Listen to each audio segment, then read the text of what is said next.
Let's talk about my celebrity read of the month. Men have called her crazy. Let's also acknowledge that I'm feeling and looking a little bit busted. I did just wake up from a sick girl nap and I wanted to do something normal. So that is why I'm doing a book video, and that is also why it looks like my hair was badly smushed down just minutes before. Hopefully you're giving me some grace, and you're going to be giving grace to the author of this memoir because she is going to need it with this type of autobiography. I love a good nonfiction read. It certainly helps if there is some type of celebrity attached to it. That is the reason why I picked this up. But if that is the only reason why you're going to be reading this, you will be completely disappointed because there's very little celebrity in the celebrity memoir. This is actually going to follow the author's recent stay towards the end of the pandemic in a psychiatric facility. She checked herself in order to deal with all those heavy emotions that come with mental health diagnosis around depression, self-harm, and disordered eating.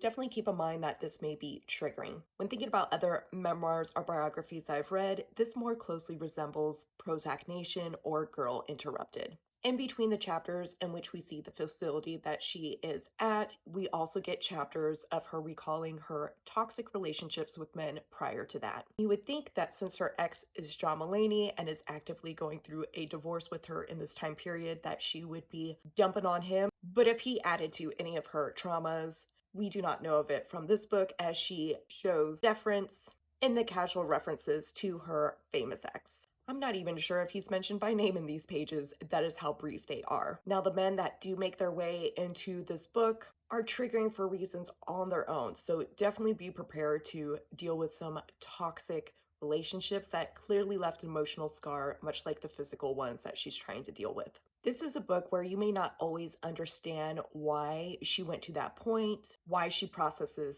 things the way that she does, or maybe it's even hard to understand how she gets to certain conclusions. There was definitely times where I struggled with that as a reader and a person with my own set of emotions, but I do have to give her a lot of respect for trying to be so honest about how she feels, even if it's not the way that I would have gone about it. I think I would have ended up being a little bit more scorched earth and unhinged. It's totally fine if she wanted to go that way. Men Have Called Her Crazy is less of a roadmap and more of an extension to some of the visual art that she's already created around herself, a glimpse into what it's like to be Anna Marie Tendler.